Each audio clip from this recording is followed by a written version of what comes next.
The doom took Valyria in minutes, but the rest of Essos wasn't so lucky.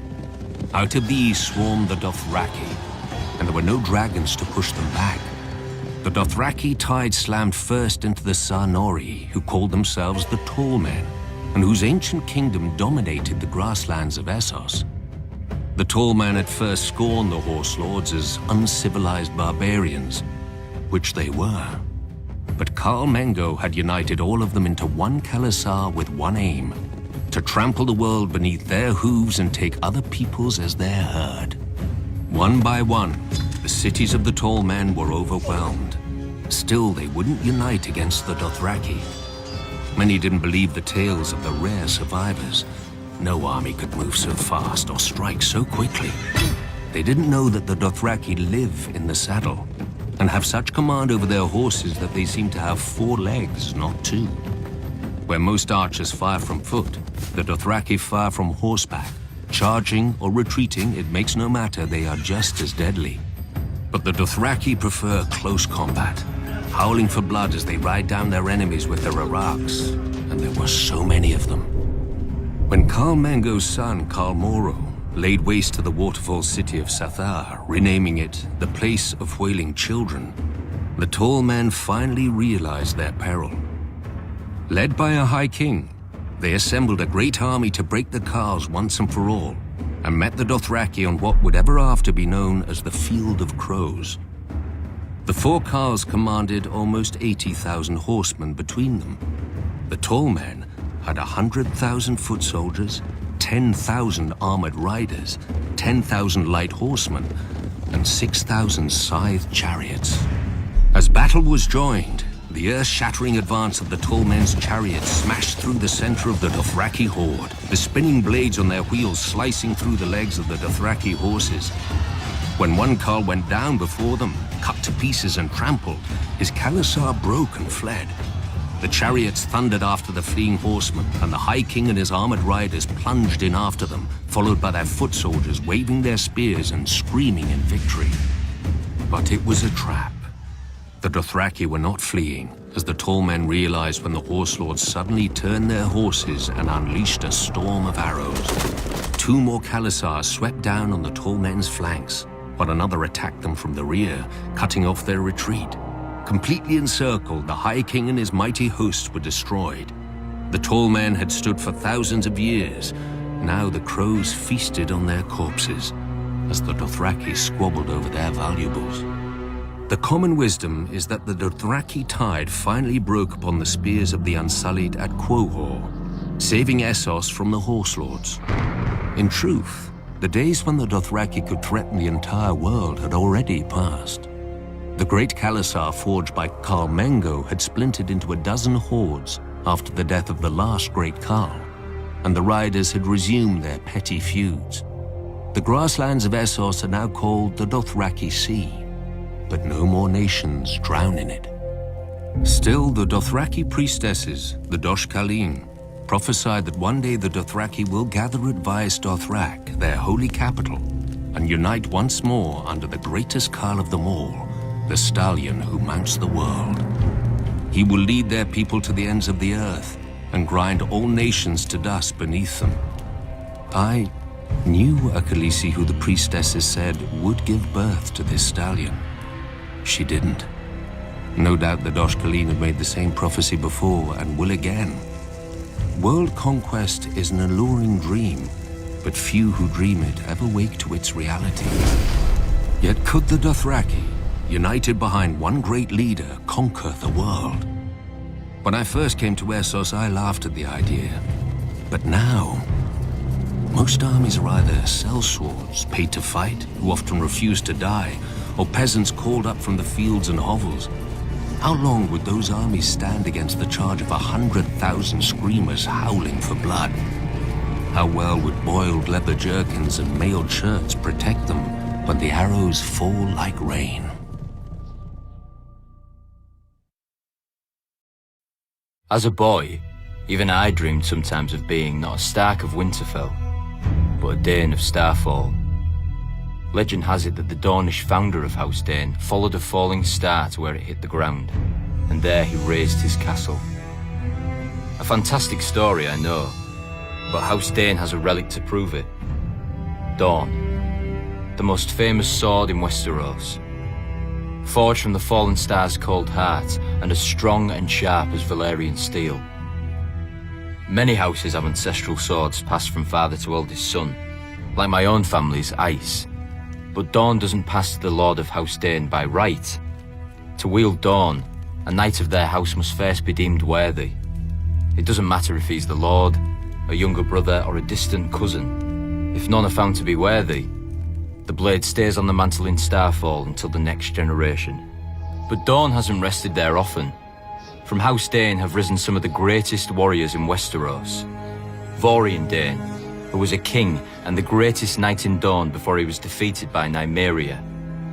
Because of his honor and his prowess, she sent him to the wall in golden fetters and took his heir as her husband.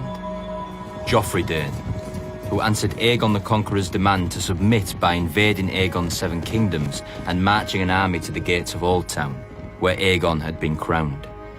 And the greatest of them all, Sir Arthur Dane, the Sword of the Morning.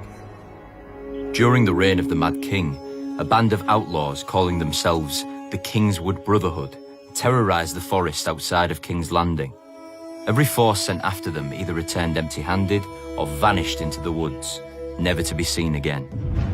The king was furious and dispatched Sir Arthur of his own Kingsguard to deal with the threat.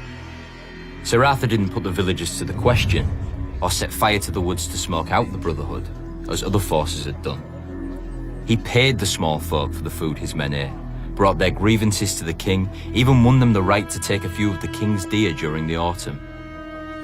The forest folk had looked to the outlaws to defend them, but Sir Arthur did more for them than the outlaws could ever hope to do.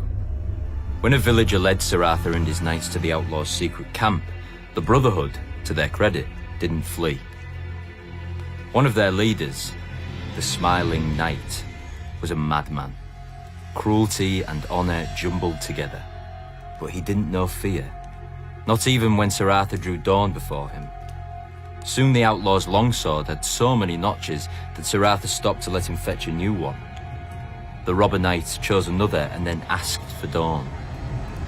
Sir Arthur replied, "Then you shall have it." The Smiling Knight never smiled again. The mad fool. Dawn is just a sword. Sir Arthur was the true steel. Strong, brave, and loyal to a fault. He would never have aided Rhaegar's abduction of my sister if his vows hadn't compelled him. And though we fought on opposite sides, I admired him. When I was younger, I wanted to be him. Every boy did. And I killed him. Not in single combat, but as he was on his knees, a dagger in his back. I'll never forget the look in his eyes. He wasn't angry or betrayed. He'd done his duty to the last, even though he found it dishonorable, and even though he knew what awaited me in that tower. Sir Arthur Dane died the greatest knight who ever lived. After Robert's coronation, I returned Dawn to Starfall. One day, House Dane will raise a worthy successor to Sir Arthur. Until then, Dawn gathers dust above the fire, with the dream of every boy in Westeros. All across the Iron Islands, men sit around driftwood fires and drink to the old way. When the Ironborn were feared, wherever the waves were heard. When our strength was in our ships, not our stories. I don't blame them. Drinking to the old way is easier than living it. Our ancestors took to the sea because the Iron Islands are shit without the crops that grow from it. 30 cold, wet rocks off the coast of Westeros, and a dozen more clustered around the lonely light deep in the Sunset Sea. But hard places breed hard men. The first men feared the sea. They had walked to Westeros, and even their fishermen never left sight of shore. I wish I could have seen the face of the first watchman to see our ships climb over the horizon. He was not the last. No matter how dark the night, or how high the waves, Come dawn, our prows cut through the morning mist and struck the beaches and riverbanks. Before the sun reached its height, we vanished again into the sea. Our longships filled with gold, food, scared children, and sobbing women. For thousands of years, the Ironborn reaped up and down the sunset sea, driving the men of the Greenlands far inland, or into walled castles where they paid us tribute. In the depth of winter we feasted, while the men who had planted and harvested crops starved. Their sons worked our mines, and their daughters warmed our beds. The stories claim that the Old Way died with Hearn the Black and his sons at Harrenhal. Our ships and axes were no match for Aegon's dragons, so our ancestors bent their steel into fishhooks and our kingdom into villages, and started telling the red tales around the fire of how we used to be strong and how one day we would be so again. Generations later, a young boy listened to them. Dalton Greyjoy, the wild young heir to Pike, was rowing at 5 and reeving at 10 in the Basilisk Isles with his uncle. By 14, Dalton had sailed as far as Old Geese, fought in 12 battles, and claimed 4 soft wives. In his 15th year, he avenged his uncle's death in battle, but he took 12 wounds and emerged from the fight, drenched head to heel in blood. From that day forth, men called him the Red Kraken. During the Dance of Dragons, the Red Kraken picked the side that was fighting the Lannisters and fell upon the Westerlands while the Lannisters were up at war. Casterly Rock itself proved too strong once the lady of the castle barred its gates. But the Ironborn burned the Lannister fleet and sacked Lannisport, carrying off gold, grain, and hundreds of women and girls, including Lord Lannister's favorite mistress and all his bastards. The Red Kraken now ruled the Sunset Sea as his forebears had, and his longships again brought the Old Way to the coast of Westeros. But then the war ended, and the mainland armies came home. The Iron Throne commanded the Red Kraken to stop reaving, and when he didn't, a mistress opened his throat as he slept. While his son squabbled, the Lannisters sent their soldiers to the Iron Islands. Thousands of men, women, and children were put to the sword, and scores of villages and hundreds of longships were put to the torch. The glorious return to the Old Way had lasted almost 2 years. My brother vowed to return us to the Old Way as well. He sat on the Salt Throne and sent our reavers to the shores of Westeros, just as he remembered from the stories he heard as a child. An old way for an old man. But while he listened to the stories, I lived them. It was never the old way to me. It was the only way.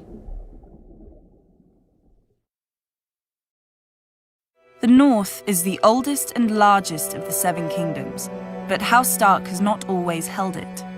When Bran the Builder raised Winterfell and founded our line, we were vassals to the Barrow Kings, who claimed descent from the first king and thus dominion over all the first men. But after the long night, it was our house who built the wall and set the Night's Watch to guard the realms of men, whilst our king sat in his barrow. My ancestors eventually revolted, waging what singers call the 1,000 Years' War, to free our lands. Other families joined us, recognizing that the North is a cold and hard land and needed a king who served its people before himself. Finally, the last Barrow King bent the knee, and House Stark became the kings of winter. Yet we were kings in name only, for by then the North had fractured into petty kingdoms, and my ancestors would struggle to unite it again for thousands of years. Roderick Stark wrestled an Ironborn lord for Bear Island and granted it to House Mormont when he won. A younger son of our family, Carlon Stark, won his own keep after he put down a rebellion and founded House Karstark, one of the most powerful in the North. When the Manderleys were exiled from the Reach, my ancestors shielded them and gave them a home at the mouth of the White Knife, in return for holding the river against pirates and invaders. Now they're one of the wealthiest houses in the North.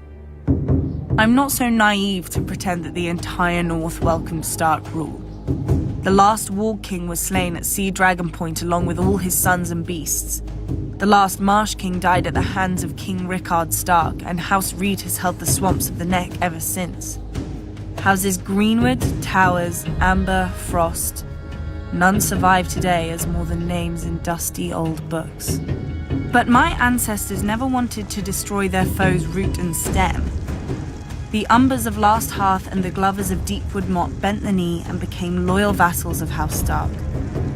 The Red Kings of House Bolton wore cloaks made from the skins of Stark princes they'd flayed, and one of the Boltons was even known as the Red Arm because he liked to plunge an arm into the bellies of captive Starks and pull out their entrails with his bare hand. The North deserved to be wiped clean of them. Yet my ancestors spared them after their defeat because they believed the North couldn't afford to fight itself any longer. Time soon proved them right. When the Andals swept into Westeros, they obliterated all the kingdoms of the First Men except the North. Each of the southern kingdoms fought the invaders on its own, but the North fought as one. When the Andals tried to sail up the White Knife, the Manderleys fell on their ships. When the Andals tried to march an army through the Neck, the Reeds fell on their soldiers. King Theon Stark even sailed his own army to the Andal homeland for vengeance and slew hundreds of Andal warriors. When he returned, he planted their heads on spikes along our coasts, a warning to other would-be conquerors. The warning was heeded for thousands of years, until Aegon the Conqueror. The south had already fallen to Aegon and his dragons, only the north remained. My ancestor, King Torrhen Stark, marched the north down to the Trident and beheld Aegon's army, larger than Torrhen's own by half, and with 3 dragons circling overhead. Many northern bannermen wanted to attack anyway, claiming northern valor would carry the day. Others wanted to fall back to Moat Cailin and make a stand there. But Torrhen had heard how the armies of the Rock and the Reach had burned on the field of fire, and had seen the fires still glowing beneath the rubble of Harrenhal. He knelt and laid his ancient crown at Aegon's feet, and rose a king no more but Lord of Winterfell and Warden of the North. Some northerners still sneer at my ancestor as the king who knelt, forgetting that because of Torrhen they're alive today to sneer. Their ancestors didn't leave their burned bones at the Trident, and their twisted swords didn't fill Aegon's new throne. Now many say that House Stark is dead and gone, and House Bolton holds the North. But the North remembers who united it. The North remembers who defended it, and the North remembers who stole it. Long ago, my ancestors spared the Boltons, trusting their oaths of fealty. I shall correct that mistake. Even the North can forget when there's nothing left to remember. Most houses take wild beasts for their sigils, calling themselves bears, lions, or stags, as if a cloth banner could make them so. That isn't the way of House Tarly. Our sigil is the huntsman pulling his bow, and it isn't some idle fancy. As soon as a son of House Tarly can hold a spoon, he gets a bow. As soon as the boy can sit a horse, his father takes him on a hunt. They return with a stag, a buck, a boar, a brace of pheasant, even if it takes days. Even if it takes a week. Even if it takes the boy's whole life. Horn Hill is ours. A fitting home for one of the oldest and most honorable families of the Reach. Legend has it that Harlan the Hunter and Herndon of the Horn, 2 sons of Garth the Greenhand, raised the castle in the Age of Heroes, and shared a home and a wife for 100 years. Most of the great houses spout such nonsense about their origins. At least my family doesn't claim some long-lost ancient crown like the rest of them. House Tarly breeds soldiers, not kings. When House Gardner ruled the Reach, we served them well and loyally. When House Gardner died, and Aegon gave the Reach to their stewards, the Tyrells, We serve them well and loyally. We know our place, even if the Tyrell women don't. When Aegon's son faced rebellion from the Vulture King of Dawn, my ancestor, savage Sam Tarly, led the royal forces on a vulture hunt. Heartsbane, our ancestral Valyrian sword and the pride of our house, soon ran red from point to hilt with rebel blood. When Robert Baratheon rebelled against Aerys, I led the Tyrell van and handed him his only defeat in the war at Ashford. But a hunter knows that a moment's slip can cost him the game. Great houses have fallen from a single weak heir. Samwell looked like a son when he was born, but he grew up plump and soft as a daughter. I'd catch him in the kitchen shoving cakes into his ever-growing mouth, or reading in the garden when he was supposed to be training. I brought masters at arms from all over Westeros to make a man of him. He slept in chainmail, bathed in bull's blood, was dressed in his mother's clothes and paraded through the castle to shame him into valor. He only grew fatter and more craven. I despaired of the future of our house until my wife gave me another boy, Dickon, a real son and worthy heir. Or he would have been, if Sam wasn't squatting in his way.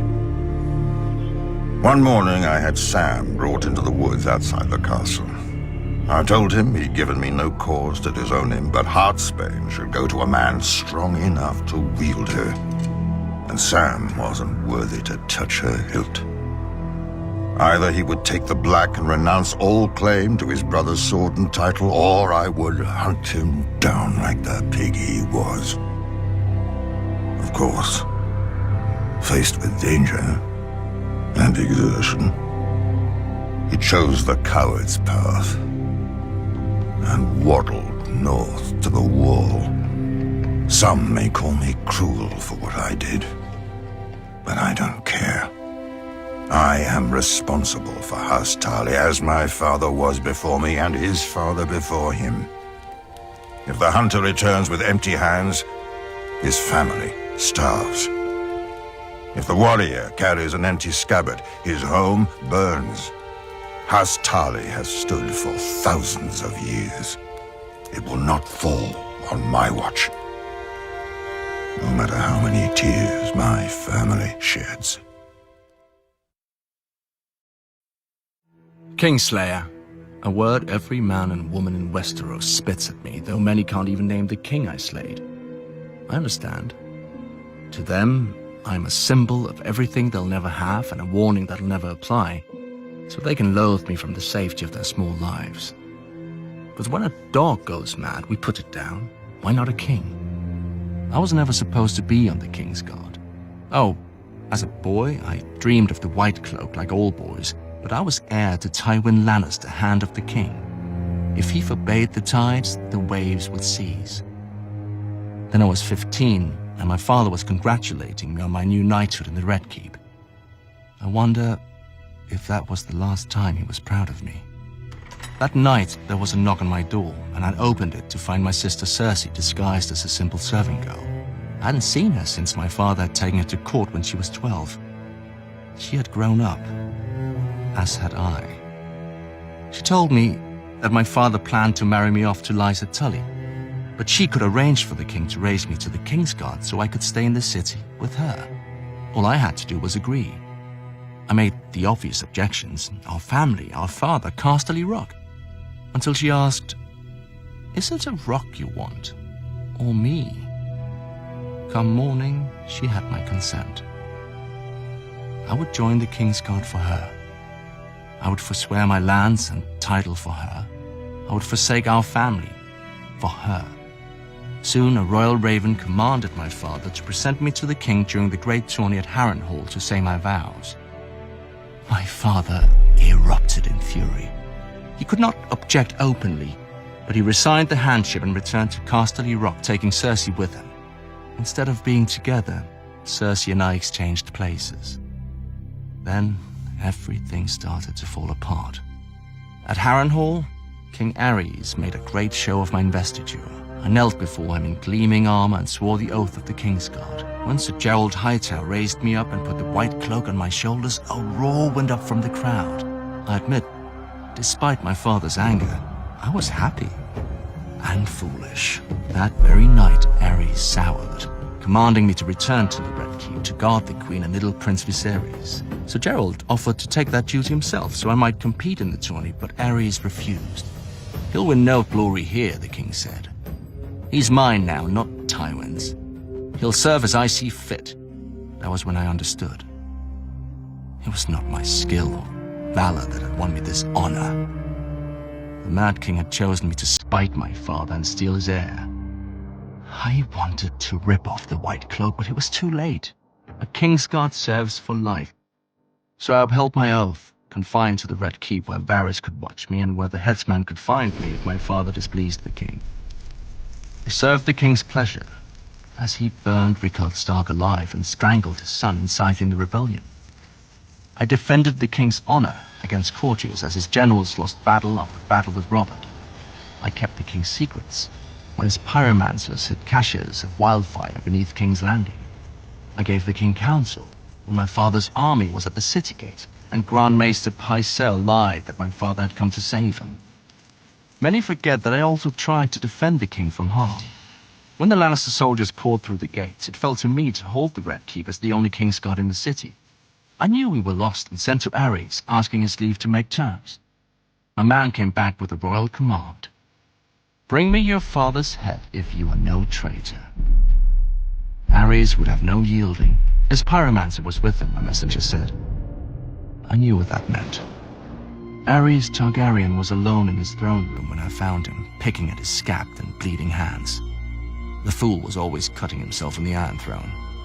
Burn them, he kept muttering. Aerys had decided to let Robert be king after all, over the charred bones and ashes of King's Landing. He must have thought his pyromancer was near enough to obey him, but I'd killed him a few minutes before in the courtyard. As I approached the throne, sanity flashed behind the king's eyes for a moment, just long enough to read the look in mine. His eyes grew huge and the royal mouth drooped open in shock. He turned and ran. A single thrust was all it took to end the greatest dynasty the world had ever seen.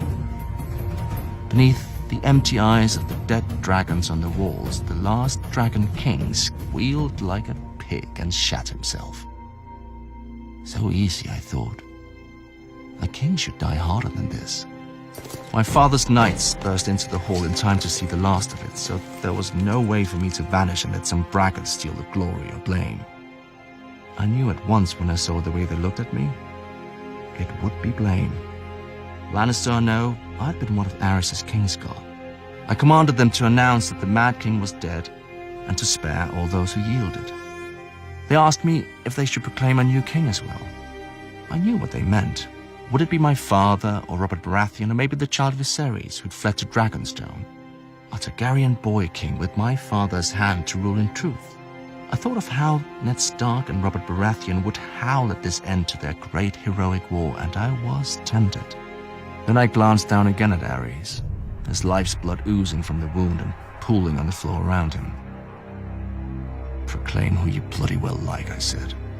I climbed the steps to the Iron Throne and sat on it with my sword across my knees, waiting to see who would come to claim the kingdom.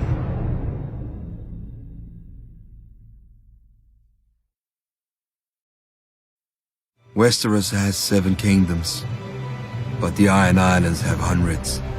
Every ship on the waves is a kingdom, and every captain on his deck is a king. Mainlanders will bow to a man whose only claim is dropping out of the right cunt. But the Ironborn spend their lives at sea. We know that if a captain is weak, his men drown. If he's foolish, his men drown. But if he's strong, his men carve their names into the world with blood, steel, and song. Any man with a ship may claim the Salt Throne, but the rest of the Ironborn have to give it to him in the Kingsmoot. Our priest claimed the first king of the Iron Islands was the Grey King, who ruled over the sea itself in the dawn of days. He took a mermaid to wife, and stole fire from the storm god, and carved the first ship from a demon tree that fed on human flesh. When he died, his 100 sons slaughtered each other until only 16 remained. Since none could overpower the rest in battle, they came together and chose the strongest to be their king. And so began the tradition of the Kingsmoot. A good story for children who don't know that grey is what men become after their strength has fled, or that brothers do not easily submit. Over the centuries, the Kingsmoot has raised the greatest of the Ironborn. Corrid Horror, whose word was law whenever men could smell the salt air or hear the crash of waves. He sacked Old Town and defeated the River King, taking 3 young sons as hostages. When their father's tribute was late, Corrid cut out their hearts with his own hand. When the father marched for vengeance, Corrid smashed his army and gave this River King to the drowned god. Harwin Horror, born to a king who had a fleet he didn't sail and swords he didn't blood. As an unruly and worthless youngest son, Harwin was sent away to the east to vanish, and so he did. But when his father died, Harwin returned to the Island Islands for the Kingsmoot. An elder brother objected, so an elder brother fell off a horse, and at the Kingsmoot no man objected. Harwin launched his father's ships for Westeros and took 10 times the Iron Islands from its weak lords, who never expected to face an Ironborn king as skilled on land as at sea. For Harwin had reaved with Eastern pirates and served with Eastern sell swords and learned more of war than the Ironborn could imagine. After Aegon and his dragons burned our last king, Harren the Black, and broke our armies, the defeated Ironborn chose my ancestor, Vakon Greyjoy, as Lord of the Iron Islands, not king. For centuries after, the Kingsmoot was a joke that the Ironborn didn't get. When a Lord Greyjoy died, the captains would meet and choose his eldest son to succeed him. Of course, they argued over it just long enough to show they weren't now like the very mainlanders they despised. Once more, we have a true king, my own brother Balon, who had the balls to seize the Driftwood crown, but not the brains to hold it. He is the first king the Iron Islands have had in centuries, and the fool would be the last. The Kingsmoot once chose him over me. They will not have that choice next time. No army in the Seven Kingdoms can match the pride and chivalry of the Knights of the Vale. After all, they were the first true knights in Westeros. The Knights of the Vale were originally the Knights of Andalos, an eastern nation whose people invaded Westeros thousands of years ago. From the sea, the Vale seemed to the Andals an ideal new home. A wide, fertile valley isolated from the rest of Westeros and its kingdoms by a great mountain range. The first men who held it, moreover, were sparse and divided, and waded into battle with bronze axes and armor that couldn't match Andal horses and steel. But what the first men lacked in weaponry, they made up for in ferocity. Finally uniting behind King Robor Royce, the first men smashed the Andals in battle after battle, reclaiming the Vale and pushing the invaders back to the sea from whence they'd come. Learning from the first men, the remaining Andals united behind a leader of their own, not a king or a lord, but a knight who'd been born in the Vale and knew it as well as the first men. Sir Artus Arryn, known as the Falcon Knight. The armies of the first men and the Andals met beneath the Giant's Lance to decide the fate of the Vale. Sir Artus had many more mounted knights than the first men, who preferred to fight on foot. But the first men had seized the high ground, digging trenches in front of their ranks and lining them with sharpened stakes smeared with offal and excrement.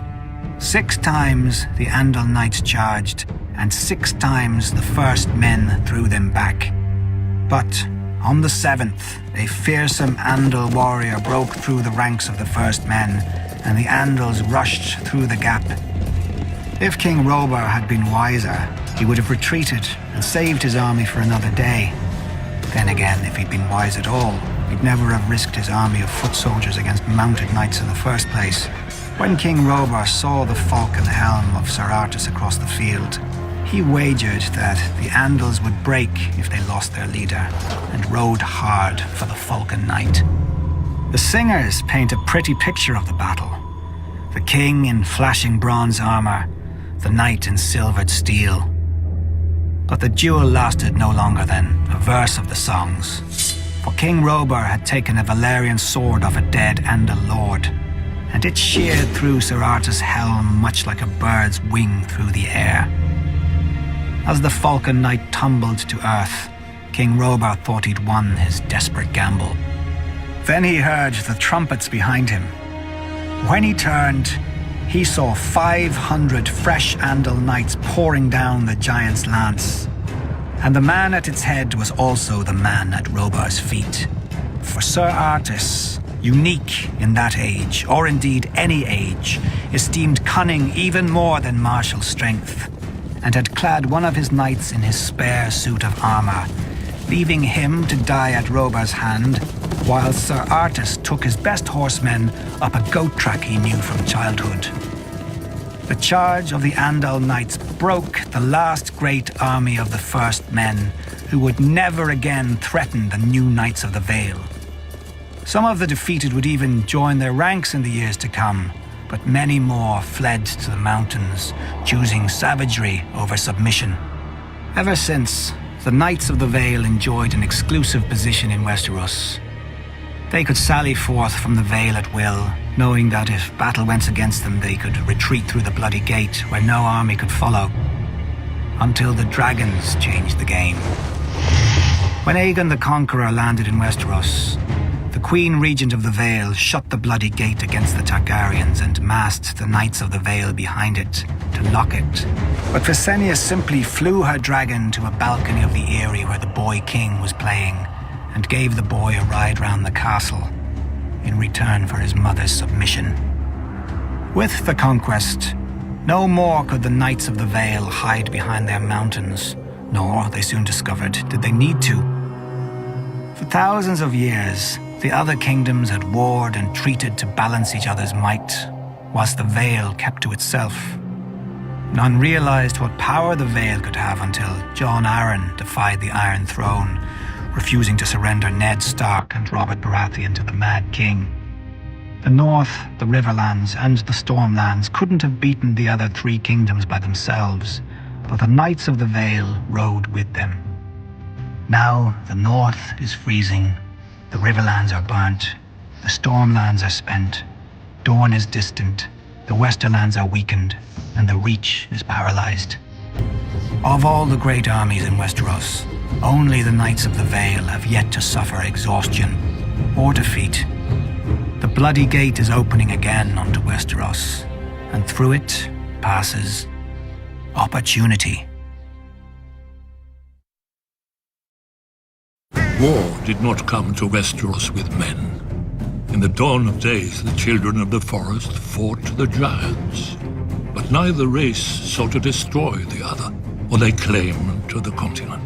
They couldn't. The children hunted and fought with dragon-glass arrows and spears, and the giants had only the branches they pulled from trees. Nor could both races fill more than one of the 7 kingdoms of today. Then the southern deserts coughed up a new race, the first men, who had crossed the narrow sea over the armored Dorne. Unlike the children and giants, the first men lived in huts and villages and farmed the land to eat. And there were so many. As the numbers swelled, men needed ever more fields and timber. Of course, they saw that the great forests could provide both. When they cut into the deep woods, however, they stumbled on a strange sight. A white tree with red leaves and a face staring back at them. At first, they were afraid, but the face never spoke, even when the axe bit into it. The first men didn't know what a weirwood was. They didn't know that a weirwood grows forever if left in peace, or that the native children believed their spirits went into it after death. The children had no letters or runes. All of the history, songs and prayers, only the trees remembered. When the children looked at the cleared fields, they saw not white stumps, but their ancestors now lost forever, with their bones stolen to line the invaders' walls. Driven mad by grief, the children attacked. The first men had never seen a weirwood, but the children had never seen bronze. Their dragon-glass arrows glanced off the first men's shields, and their armor of woven bark split beneath the first men's swords. As the war raged, the children resorted to the one advantage they had, the magic of their old gods. Their green seers enlisted dire wolves and snow bears, cave lions and eagles, mammoths and serpents. In return, the first men cut down and burned every weirwood they could find, fearing that the children would spy on them through the faces in the trees. The children became desperate. Their green seers called down the Hammer of Waters to break the Arm of Dawn, destroying the bridge that men crossed into Westeros, and to flood the neck to contain men to the south. But the first men would not be stopped. Fearing extinction, the children combined their powers for one last spell that would save their people and their land from the invaders. By themselves, the children were too few to resist the onslaught. But if they could turn men's numbers against them? After hundreds of years and untold death and destruction, the wisest heads of the children and the first men finally prevailed. The children couldn't win this war, and the first men didn't want to win, fearing the cost of victory. Heroes and rulers on both sides met upon an isle in the God's Eye to form the pact. The children gave up all the lands of Westeros, save for the deep forests, and the first men swore that they would no longer cut down the weirwoods. Thus ended the Dawn Age and began the Age of Heroes. Yet after the dawn must come the night. The great evil that the children unleashed in the war returned centuries later, and only an alliance between the children and men defeated it. Now it comes again, when the children are a shadow of what they were, and men have long forgotten. But the trees remember, and Brandon Stark must learn. Or, as we watched the first men, so we will watch the last.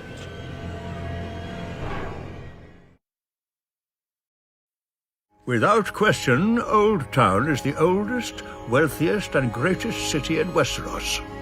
Though King's Landing is more populous, and arguably more powerful.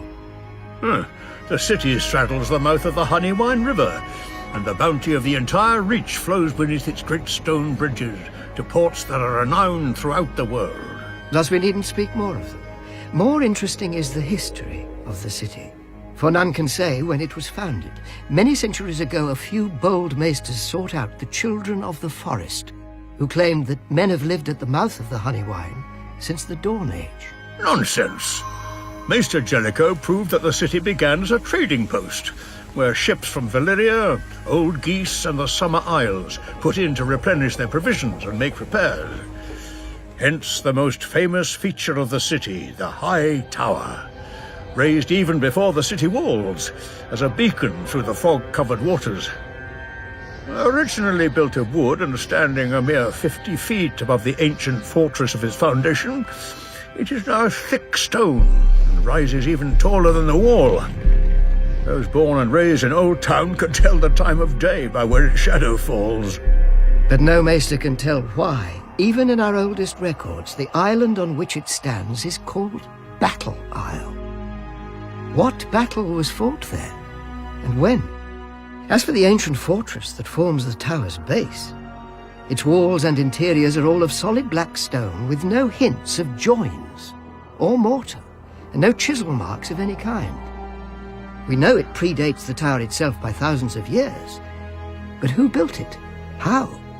And against what? The maesters who have studied it declare it to be a Valyrian construction, akin to Dragonstone and the Black Walls of Volantis. As is well known, the Dragon Lords of Valyria could turn stone to liquid with dragon flame to shape as they wished. Didn't one Archmaester link the fortress to the vanished maze makers of Lorath, and another maester to the legendary Deep Ones who inhabited the Iron Islands before the Ironborn? Both marginal opinions without common support. But of more importance than the origin of the tower is the family to which it gave its name. House Hightower, the ancient ruling family of Old Town, known for their prudence and love of peace. And pieces of gold. During the Age of Heroes, when Lymond Hightower saw the Gardener Kings conquering the Reach, he didn't beat them on the battlefield, but in the God's Wood. He bound his house to theirs by marriage, and transformed House Hightower from wealthy but relatively minor kings to the greatest lords of the Reach. Thanks to Lord Lymond's foresight, Highgarden has always defended Old Town, allowing the Hightowers to focus on higher pursuits such as learning and trade. On that we agree. When the Andals invaded Westeros, Lord Dorian Hightower told his wife of 20 years that wars are bad for trade, and to make his point, traded her for a young Andal princess. When Aegon the Conqueror was earning his name, House Hightower traded its loyalty to the Gardeners for his confirmation of their rights, welcoming him with open arms and open gates. House Hightower bent the knee to Aegon to spare the city from his dragons. I would think such insinuations and insults beneath even you, Qyburn. Then again, mockery of one's betters is the trade of fools. I wouldn't know. Perhaps if I'd studied at the Citadel as long as you, Grand Maester? The Citadel is the greatest seat of learning in the known world. Without it, and the maesters it trains, Westeros would be a land of superstition and ignorance. Like the ignorance that shrouds the Citadel's own birth? Even without records, we have more than enough reason to believe that the Citadel began as a court of scholars and priests, assembled by a second son of House Hightower. When he died, his elder brother raised the Citadel so that wise men would always have a home in Westeros, and could continue the inquiries and debates that had given such joy to his younger brother. His little brother's pets, as legend has it, he called them, and so the maesters have remained, only their masters have changed. Now they serve every lord with a castle, for a fee, of course, whilst the Citadel serves its own importance. Every word you speak merely validates your own expulsion from our ranks. Knowledge is validation enough. I assumed the world's greatest minds would agree, and perhaps they would if I'd met them. Old Town is a city for old men and old beliefs. But the world is changing. No matter how high the tower, the clouds will not hold it up if the ground shifts beneath it.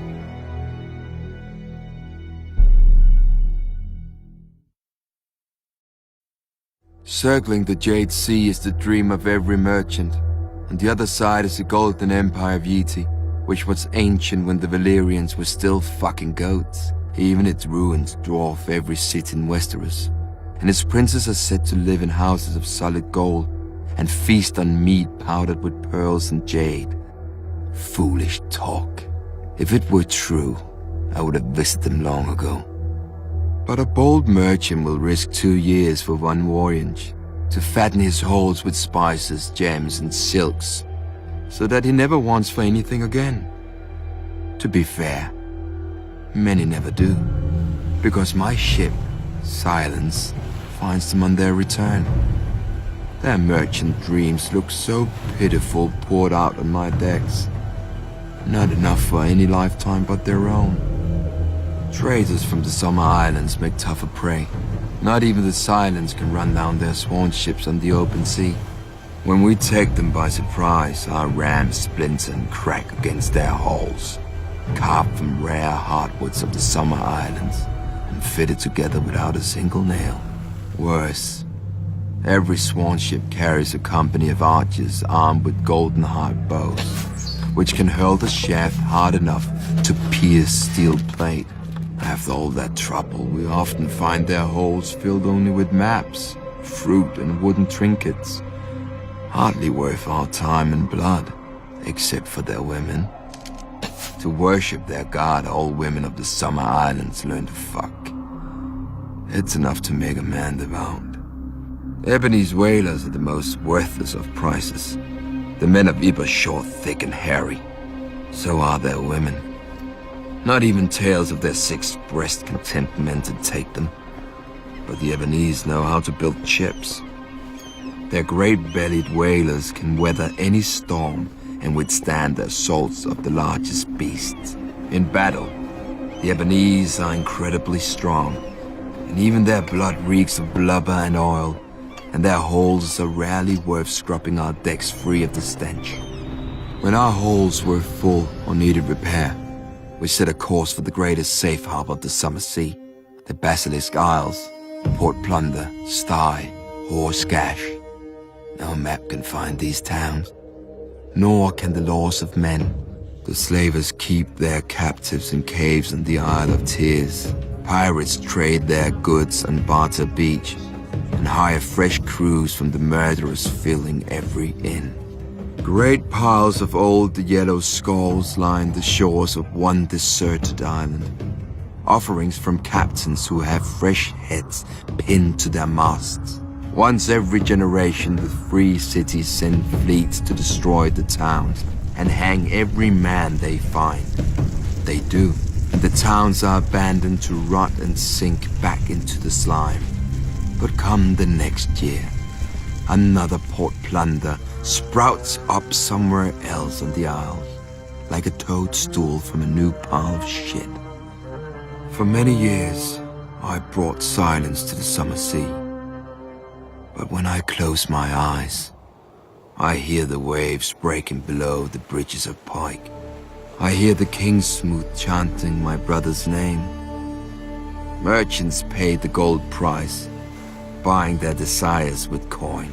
Reavers paid the iron price, taking what we want from the corpses of the men who had it. But for what I dream, no gold can buy, and no iron can take. I must pay with fire and blood.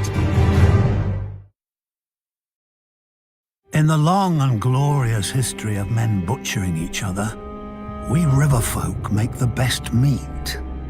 How else can you explain why anyone would stay in a land of constant carnage for thousands of years? If it wasn't the first men killing the children of the forest here, it was the Andals killing the first men and then each other. Even when the Riverlands finally united behind the kings of House Justman, the unusual silence of peace attracted the Storm Lords, Westermen, and those bloody Ironborn to try and take our grain, gold, and women. The problem is, and has always been, that the Riverlands have no natural defenses. Unlike the North, we don't have the neck to keep invaders waist-deep in muck. Unlike the Vale, we don't have mountains with narrow passes easily defended by stable boys with slings.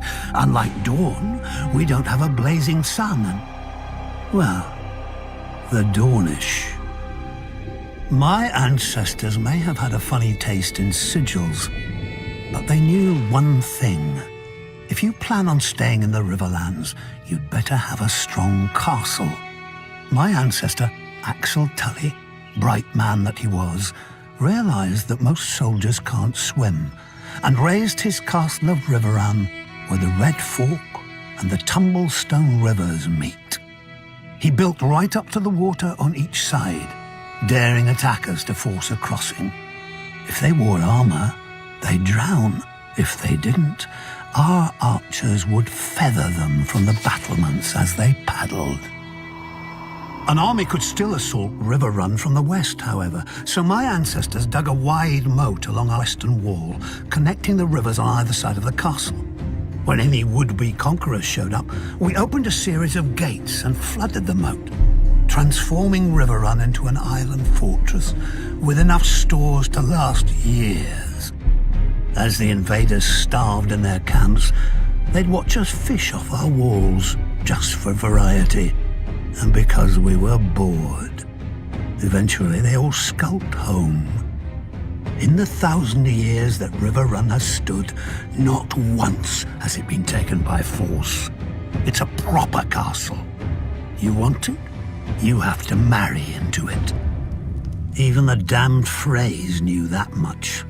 Up-jumped toll collectors living on a bridge instead of beneath it like the rest of their kind. But finally, a Lord of the Crossing passed off one of his brood to his liege lord, House Tully. My nephew Edmure. People say Lord Walder arranged the Red Wedding to punish Robb Stark. I say he did it just as much to steal Riverrun. They've always envied our castle. Maybe they think 2 rivers can wash off the filth that coats them. They'll never know. The Lannisters could grant Riverrun to the Freys for 1,000 years, but that doesn't mean they can have it. Do you think it was hard to convince Tully's soldiers to turn against the Freys? Do you think we won't enjoy watching them simper as winter bears down on their pitiful camp? I even carved a new fishing rod for the occasion. When the starving Freys look up at our walls, we'll wave our trouts at them.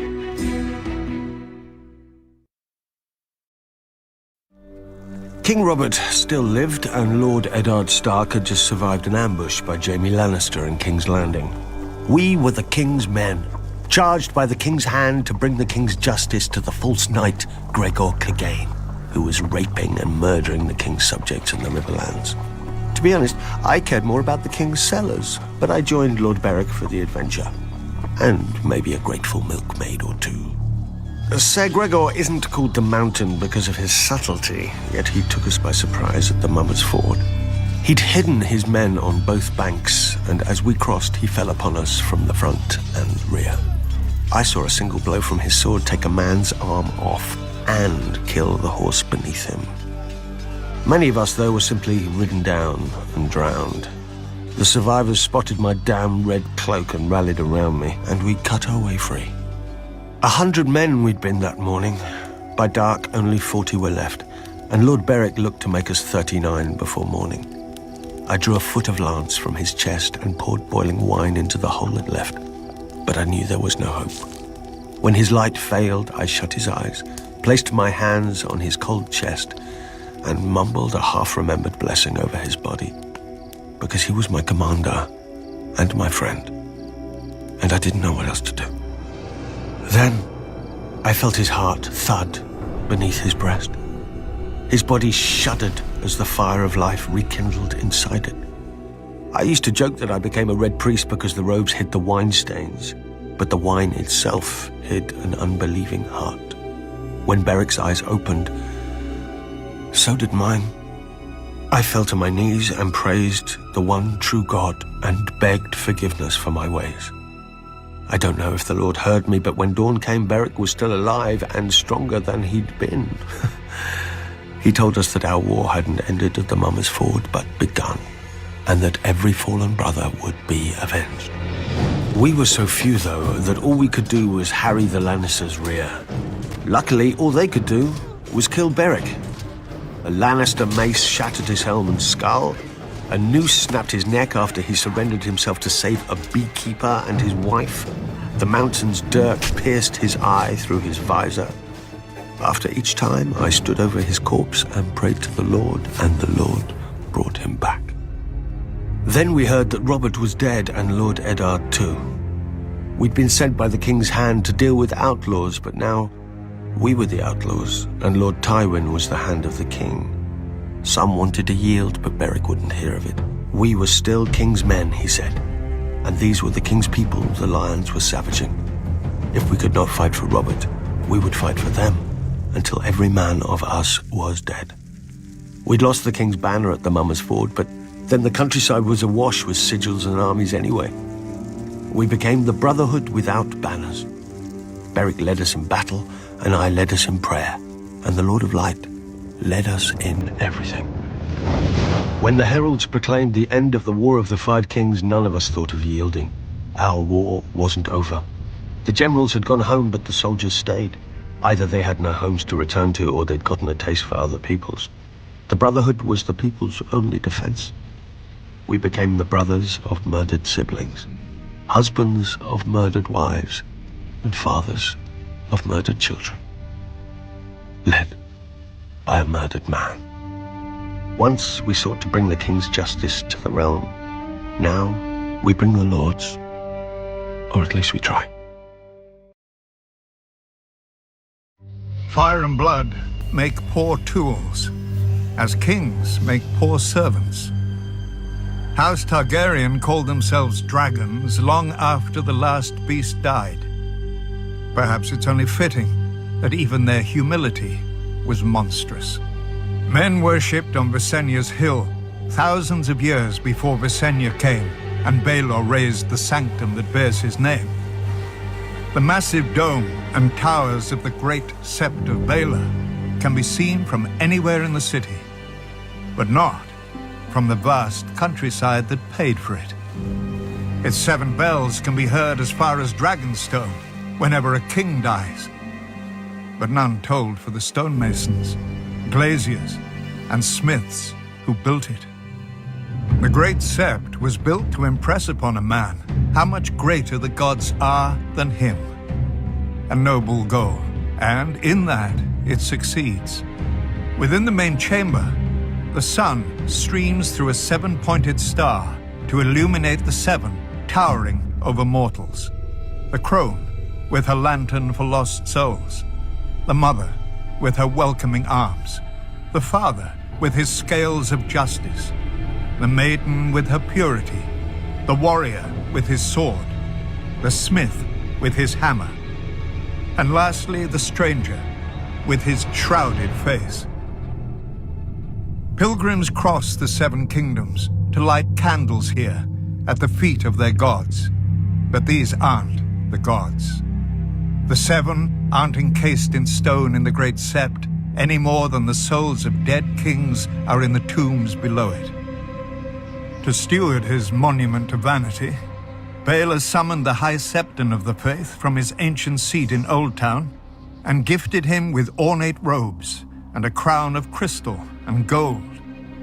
And like a fool, the High Septon put on his lord's motley and danced at his lord's table. And with each passing year, the High Septons fell ever lower. How can the flock be kept safe from wolves when the shepherd sleeps in their den? Baelor himself appointed a simple-minded stonemason, believing him the smith reborn. And when he died, Baelor replaced him with an 8-year-old boy, whom Baelor had seen speaking with doves that answered with the voices of the 7. Still, the common people revere Baelor as the Blessed.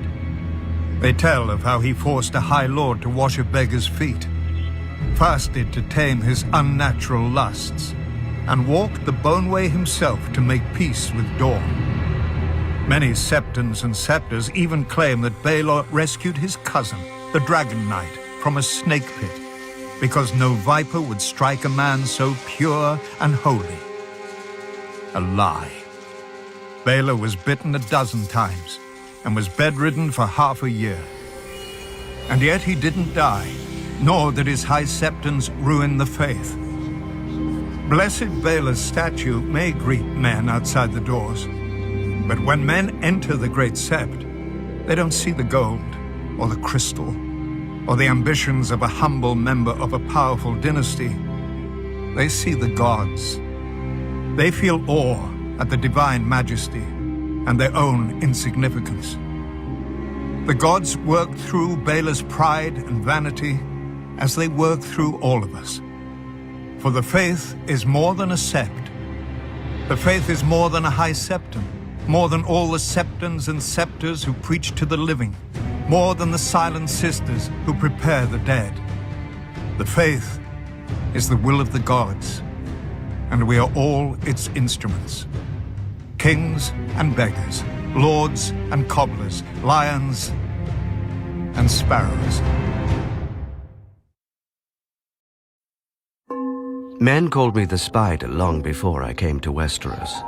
As a young thief in Pentos, I seemed to have 8 hands, each dipped into a stranger's pocket.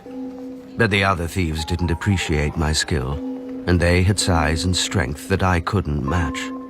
When they discovered why, I was beaten and told that a eunuch boy doesn't belong in the streets, but in the brothels, as any slaver would know. I managed to escape them, and took to sleeping in the sewers by day and prowling the rooftops by night. Barely one step ahead of starvation, much less slavery. Then I met Illyrio Mopatis.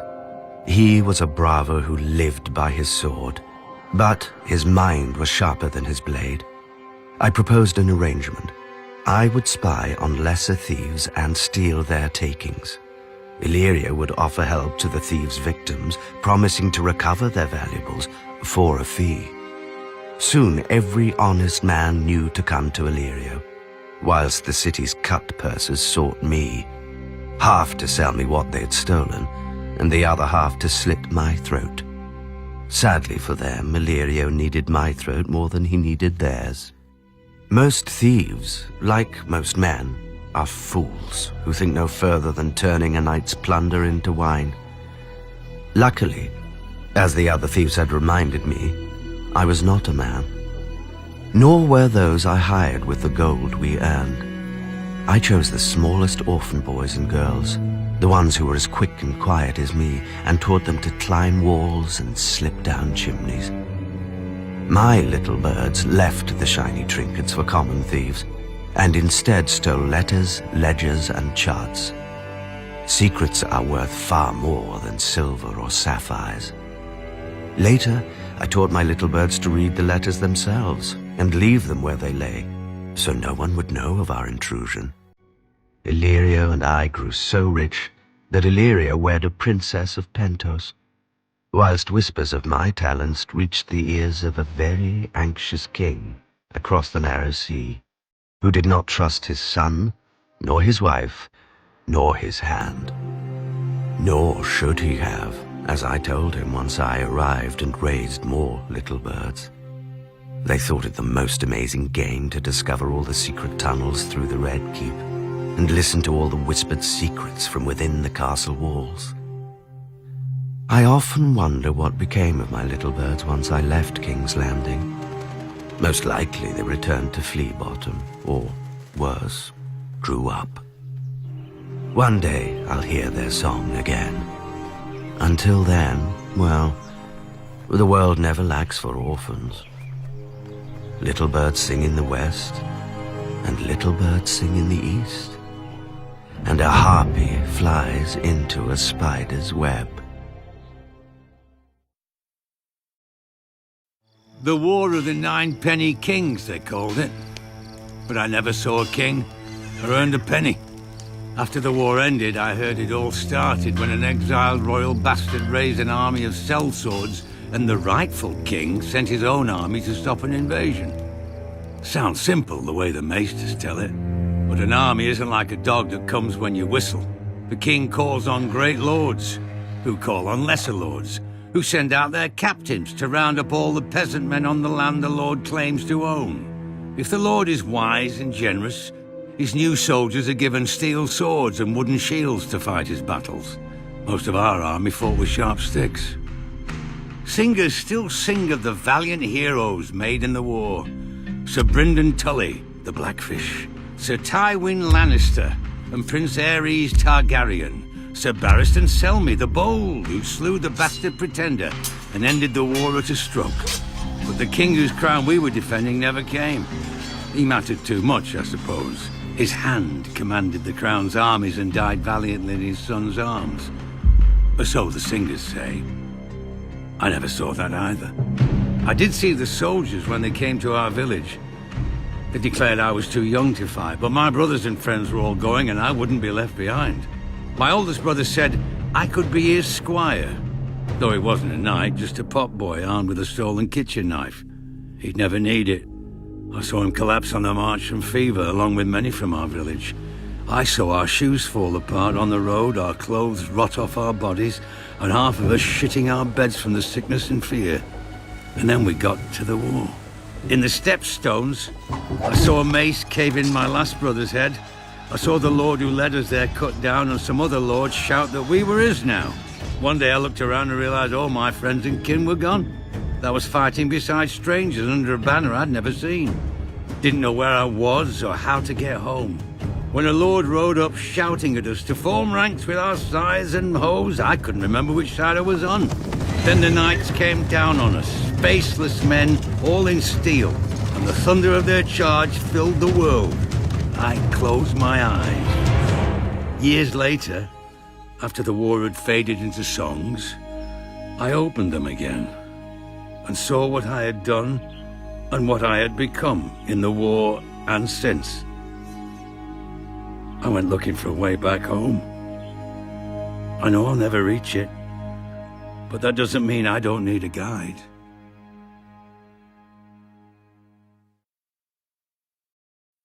Years ago, in the height of summer, my father told my brother and me a story. He only told it once, and he refused to speak of it ever again. When he was a young man, in the year of the false spring, a great southern lord held the largest tourney Westeros had ever seen, in the largest castle Westeros had ever seen.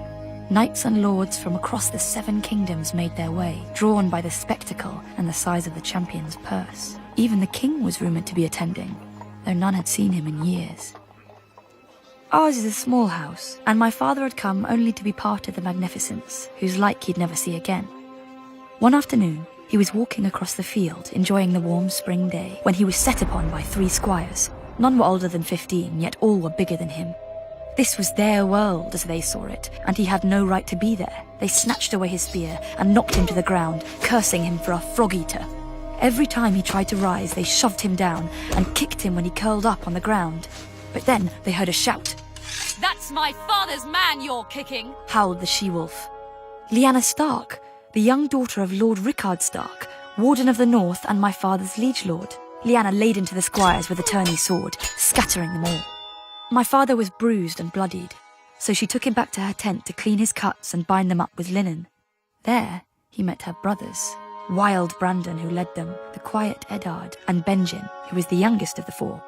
That evening, there was to be a feast in Harrenhal to mark the opening of the tourney, and Lyanna insisted that my father attend, as he was of high birth with as much a right to a place on the bench as any other man. She was not easy to refuse, this wolf maid, so my father borrowed suitable clothes from Benjen and went up to the great castle. Under Harren's great roof, my father ate and drank with his fellow Northmen. A black brother beseeched the knights to join the Night's Watch, to snickers and smiles. Prince Rhaegar sang a song so sad that it brought tears to Lyanna's eyes. But when Benjen teased her for it, she poured wine over his head. Lord Baratheon drank down a night of skulls and kisses in a wine cup war. My father remembered a beautiful woman with purple eyes, who danced with Sir Barristan Selmy and several others.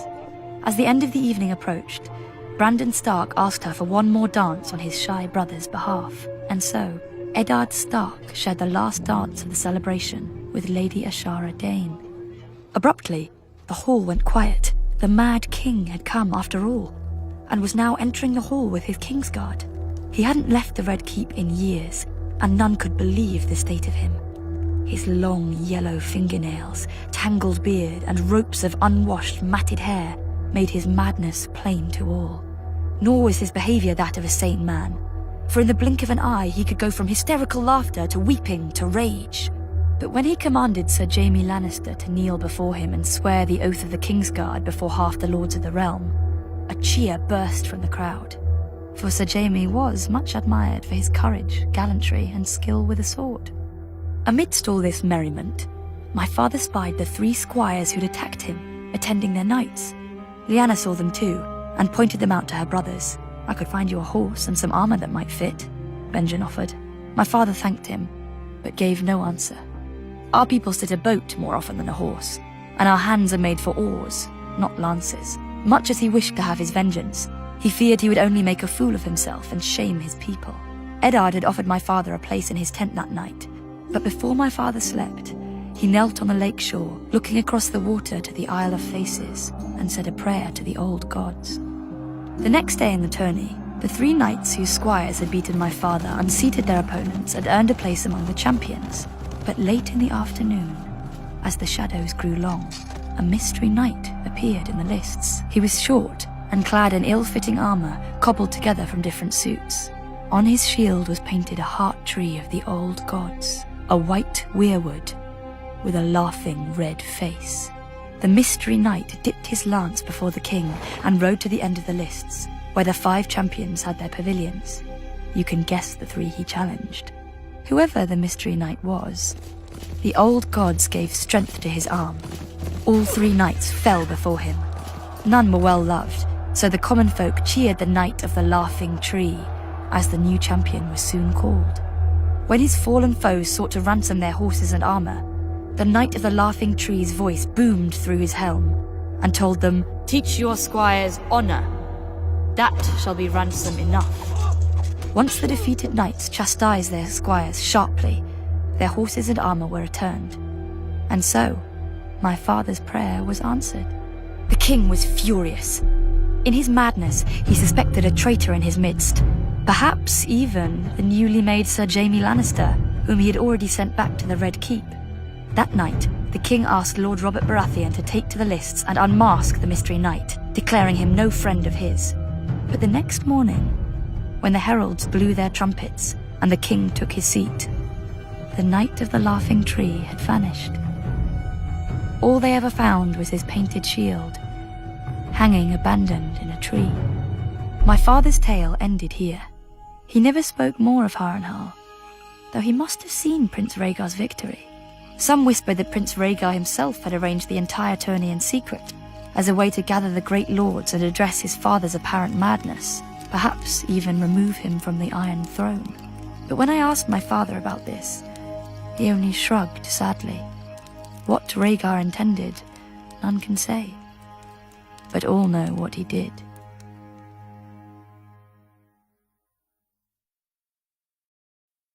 Between the free cities and the bones, between the shivering sea and Slaver's Bay, spreads the Dothraki Sea. Named not for its waters, but for how freely its conquerors roam upon it. A traveler on the Dothraki Sea will find few villages and no farms, because the Dothraki view it as a sin to cut into their Mother Earth with plows and shovels, and the Dothraki know only one punishment. The closest the Dothraki approach to civilization is Vais Dothrak. Though to outsiders it doesn't look like a city. There are no walls, because the Dothraki believe only cowards hide behind them, instead of facing an enemy blade in hand. But the Dothraki couldn't do that here either. Within the bounds of the city, no one, not even the mightiest Khal, may carry a blade, by order of the priestesses of the Dosh Khalim. Not that any enemy would be foolish enough to attack the sacred city of the Dothraki in the first place. 2 giant bronze stallions rear over the entrance to the city, their hooves meeting in the air to form an arch, the famous Horse Gate. Through it is the God's Way, where the Dothraki drag the sacred idols of the cities and peoples they've broken. Along one side, stone gods look down on you from cracked thrones with chipped and stained faces, their names lost to time. Across the road, monsters watch you pass. Black iron dragons with jewels for eyes, roaring griffins, manticores with barbed tails poised to strike, and other terrible beasts from every corner of Essos. But there is nothing to fear. If these gods and devils had any power, they would never have ended here. Not all foreign gods in Vais Dothrak are broken. In the famous eastern and western markets, merchants worship their god of trade with the sufferance of the Dothraki, who themselves don't understand buying and selling. The western market is a great square of beaten earth filled with animal pens, drinking halls, and a maze of stalls and crooked aisles. Even goods from Westeros find their way here, though the merchants who sell them wouldn't know a Lannister from a Frey.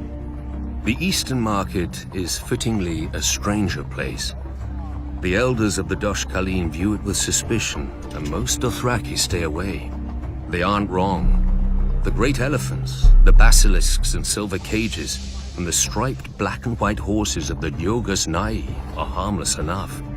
But I can see how the elders wouldn't want their younger members to see the warrior maids of Hir Kun, who wear iron rings in their nipples and rubies in their cheeks, or listen to the shadow men, who cover their bodies with tattoos and hide their faces behind masks and whisper dark secrets for a price. This is all of Vaes Dothrak that foreigners ever know. For only Dothraki are permitted into the inner city where the Dosh Khaleen live out their lives.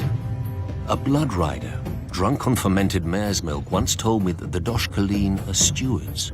They prepare for the day when every rider of every Khalasar shall return to the city. And the Dothraki truly will be one blood and one Khalasar again, under the greatest Khal of all, the stallion who mounts the world. He will ride to the ends of the earth and grind nations into dust, and take the whole world as his herd. Or so the prophecy goes. Yet the world is vast, with many places a horse can't go. The stallion who mounts the world couldn't rear above a mountain range, or leap across the sea. Still, the world has been conquered before, just not with stallions.